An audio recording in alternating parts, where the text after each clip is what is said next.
show? Yeah, they are. Am I listening to this? Is this live? Oh. Where am I? It's not live, no. Hello! Welcome to another team profile and projection. On this episode, we're going to profile the Chicago Cubs and then project what their season will look like because you guys voted them as this ranked team, whatever that is. And it's brought to you by SeatGeek code. Oh, and before we do that quick BBD ad break to tell you guys even more about SeatGeek, all of our PPPs, TPPs, our whole preseason package here is brought to you by SeatGeek. Baseball is back, and to celebrate, SeatGeek's giving you a special offer. This is just for people who like us. This is a special one. John Boy preseason, 15% off your order, whether you're a first-time buyer or not. Doesn't matter if it's your first order. Take out your phone, open the SeatGeek app, add John Boy preseason as the code. Do it right now. Offer is only available through the end of March. March 31st, that goes away. Code John Boy preseason, all one word. Use that episode a day, every day until opening day. 22. Jake, the 22nd ranked team, the Chicago Cubs, who made some moves this offseason. James, your Chicago Cubs had a big offseason. I'm talking highlighted by Dansby Swanson in that shortstop crop. The hair comes over from Atlanta, 7 years, 177. Him and Nico Horner up the middle. How about that? Cody Bellinger resurgence season. Change your Twitter name. Jameson Taillon from our Yankees. He heads over to Chicago. I like that. Boxberger in the pen. Barheart behind the dish. Eric Hosmer and Trey Mancini. We got some MLB dudes joining the party. Even former opening day sensation Julian Merriweather ended up on that team. That's a deep talking baseball cut. Who they lost? Wilson Contreras. Behind the dish, DH and doing it for a while. He went to St. Louis. Wade Miley, he's with the Brew Crew. Jason Hayward out. Rafael Ortega. Couple other guys. Steven Brawl, Andrelton Simmons. Man, the Cubs had one of the bigger off seasons. They really retooled the lineup. Trev Daddy, what's it look like now? 22 seems a little bit light for this Cubs team. I got my jersey on. Am I a believer? Well, maybe. We're going to find out throughout this TPP here. But the lineup looks pretty good. Nico Horner leading things off at second base. Dansby Swanson. That's a nice up-the-middle pairing. Our guy, Ian Happ. Extension season coming. Get it done, Cubs. 9 figures. That's what you need to do. Seiya Suzuki, Eric Hosmer, Trey Mancini, Cody Bellinger looking for the bounce-back season. I think we're going to get it from him. A change of scenery guy like you read about. Chris Morel came on strong, and Tucker Barnhart there behind the dish. They got some good pieces on the bench, too. Yan Gomes, Zach McKinstry, Nelson Velasquez, and don't forget about Patty Wisdom. James. Don't forget about Patty Talk dirty Wisdom. About that rotation to me, please. Well, you got Marcus Stroman, Jameson Taillon, like Jake said, Drew Smiley, Justin Steele, left-handed pitcher, Keegan Thompson, one of like 3 or 5 Keegans in MLB right now. Weirds me out that that's a thing. And then, Wozniacki, Javier Assad, not familiar with him, but he's on the list as potential rotation guy. In the bullpen, they got not a lot of names you're going to know. Rowan Wick, Merriweather. Yeah, not a lot. Boxberger's been doing it for a bit, but... Yeah, but no one... I mean, how many of their bullpens getting drafted in a fantasy league? None. So, that's the pitchers. And I think maybe that's our kickoff point. Because I think that's what we're going to circle back on. Because, Trev, you alluded to it a little bit with the lineup. You could talk yourself in almost all those guys. I remember there were times last year, Morel was kind of like the shining spot on that team outside of Happer. He's now, they have him listed in the 8th spot because there's a bunch of MLB names down there. Second year of Seiya. It's going to be how much can they pitch, man? Stroman, Taillon, Justin Steele put up a really nice year last year. Is he going to be able to repeat that? What are they going to get from their rotation? And like Jimmy said with the bullpen, I mean, it's the spot where you can find guys nowadays, and a couple pieces in there can change things. Is that Brandon Hughes? Is that Adbert? Is it Malibu? Or is it Alizé? I don't know. I'm worried about the Cubs pitching. The lineup and what this team should do on the field should be a fun product. I mean, if you go back to last season, in the second half, their pitching did really well. So they're looking to continue that into this season. I think a guy like Wesneski, he came up at the end there. He could be part of that bullpen equation early on and then maybe find himself into the rotation. At least that's what I've been reading on the Cubs forums. So I think it's not fair to just to look at this roster and the pitching staff and say, it's not enough, because they did really well at the second half of last year. Marcus Stroman kind of has a bounce back year. That's going to help a lot. Kyle Hendricks coming back. He had some shoulder stuff at the end of last year as well. So it's like they have some people that need to to get back to form, but they've also shown that they could do it throughout half a season. They just want to bring it over into 2023. Yeah, I'm also interested. A lot of these moves aren't necessarily for this year. Like, they're building something, it seems, and you want them to be doing that because they traded away all their pieces to kind of rebuild. But obviously they signed Dansby long-term. They still have Stroman for this year and next. Seiya they got. Taillon they signed for long-term. And then they like some of their young pitchers or young players and like Wisdom. So I don't know. This isn't like the window's wide open year for the Cubs, but it's opening up. I think that's the plan. So I think they're like in the pleasantly surprise us mode. Like, we got talent. We got like kind of like a 3/4 baked roster here in a lesser division. Let's go win. And we're going to keep building as we go. So I think it's on the slope up for Cubs fans. I hope. I'm interested because they go to the deadline. You got pieces you can move or guys you can re-sign. And what does that look like? But I like some of their moves. I like their moves. I don't love their pitching. I like their lineup. You have to wonder what the second half of their lineup, like what you're saying, Jim, Nico Hoerner and Dansby Swanson, like, in baseball, not a lot's promised, but you can get yourself excited for that middle infield for a while. Like, those guys should be there. Ian Happ might be one of the stories of the season. Obviously, we are close to the situation with the compound and him being our guy. Contract year, all-star, gold glove. Like Trev said, could they get an extension for him? Could he become part of the core? Are they going to play the free agency game? How does that play out? Seiya Suzuki. I mean, they gave him a real contract. Like, he's a part of what the Cubs are doing the next few years. So, like you said, coming up on the deadline, are the Cubs going to be in it enough that, like, the Trey Mancini, Cody Bellinger, if those guys have made, are having nice seasons, are the Cubs in range for a wild card spot? B, what could they flip those guys for and hopefully build towards future years for, Hoerner and Dansby in the future? I think they've put themselves in a really good position here. And you guys are you're all over it. Okay. We're building for the future while putting a competitive team on the field today. And I think if you're a fan base, and you do end up trading away a big core group of guys, this is the position you want to find yourself in.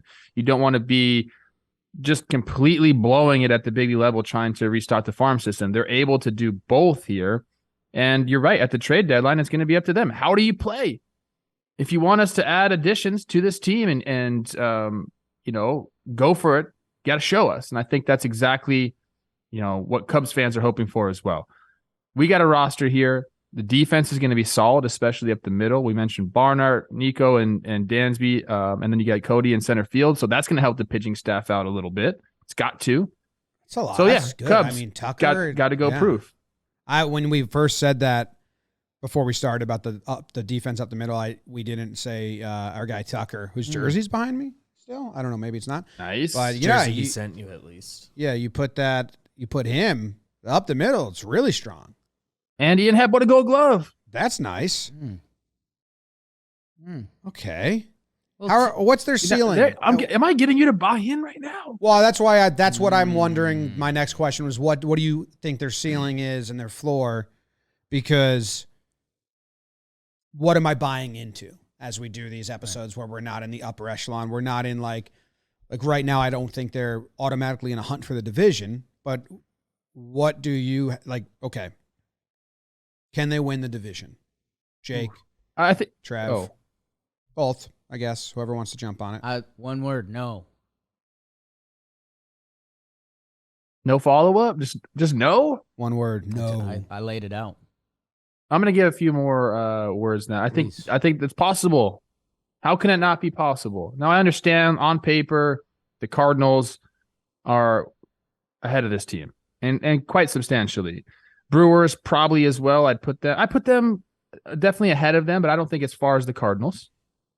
But if things go right, I mean, look, this is why we play the games. If the defense does help the pitching out and they do show what they showed in the second half, and we get Seiya Suzuki to go off, and Ian Happ's like, fuck it, it's a contract year. I'm about to go gangbusters and win an MVP. Like, things can happen if Dansby comes and brings his winning mentality to the clubhouse, and like, things can happen. This looks like a group that could really gel together and go on a run.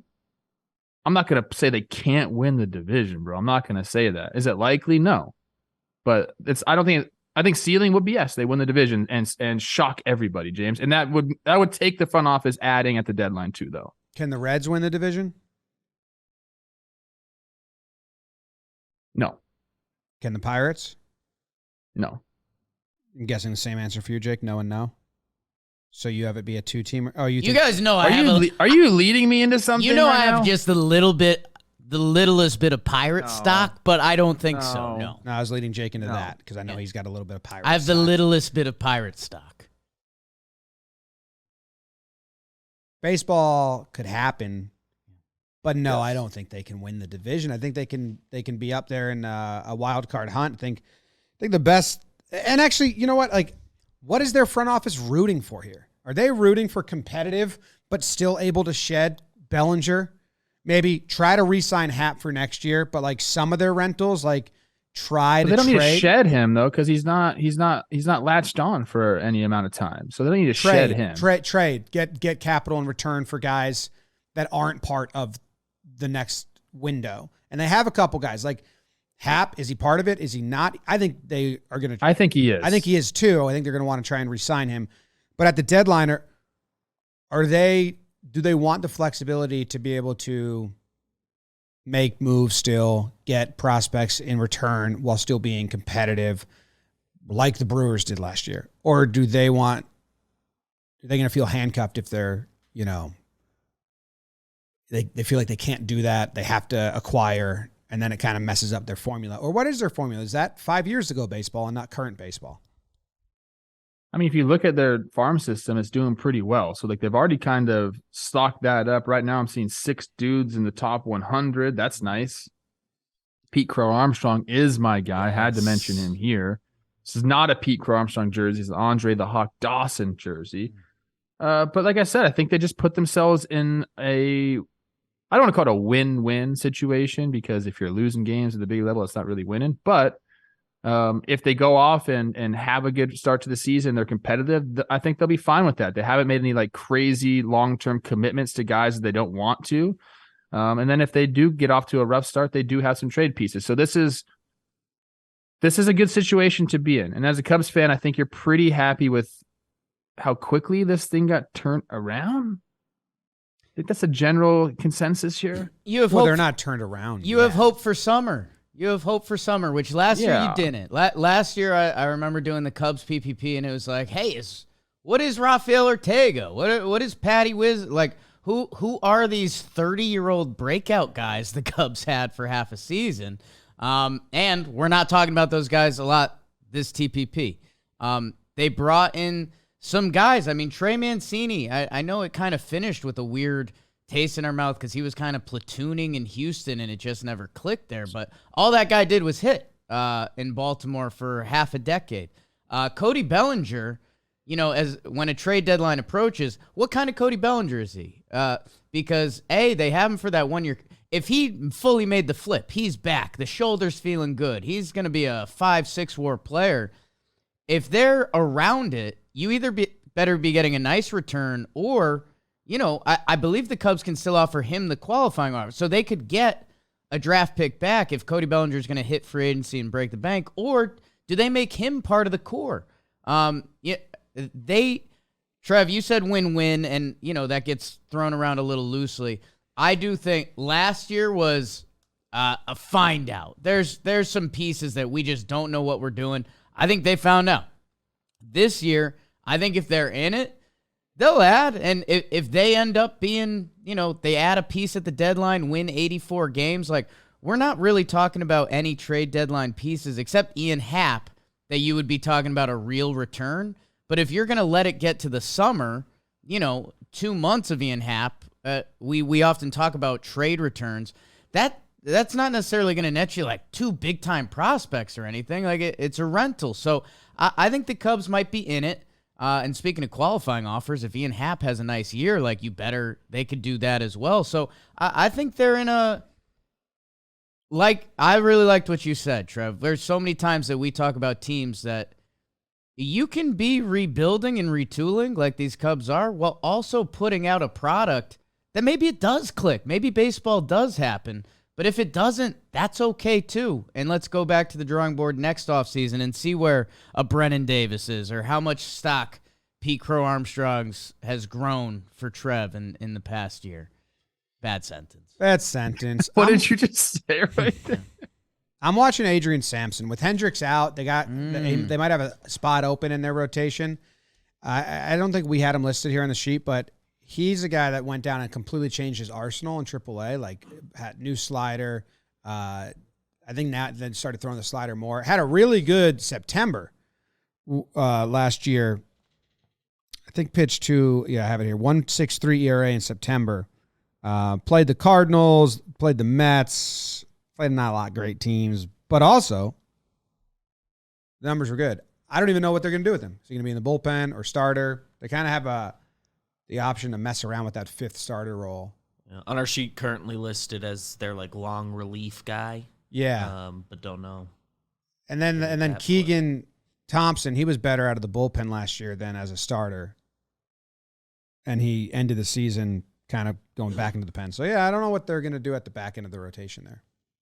I'm just reading up on Hendricks. He's like about to start throwing, and he's still quite a ways away, it seems like. He had a tear in his shoulder. Gosh, I hope he comes back. He struggled the last couple seasons, I believe, too.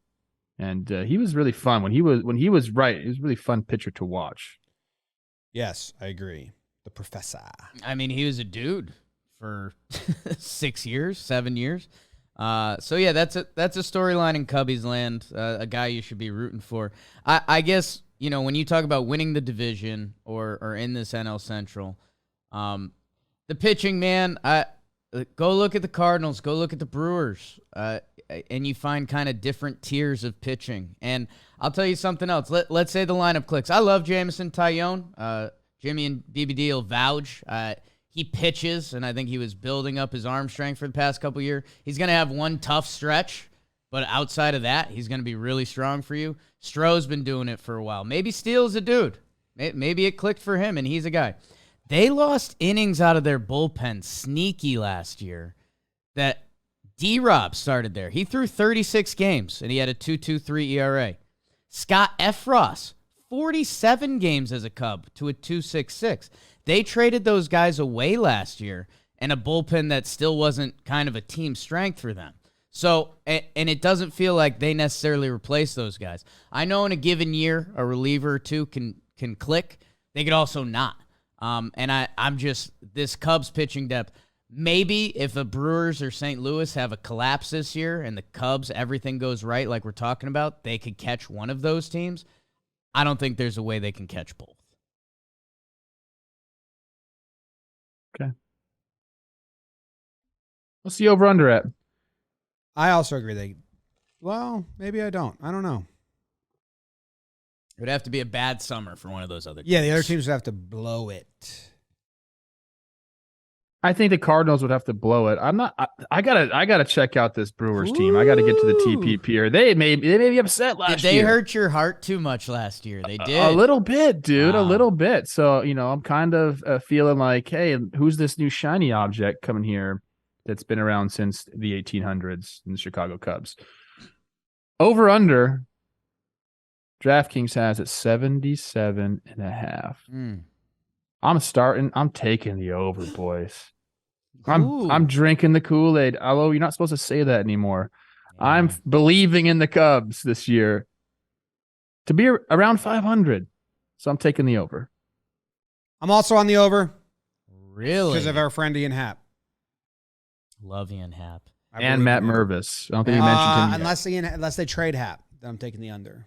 That's one of those tricky things. Yep.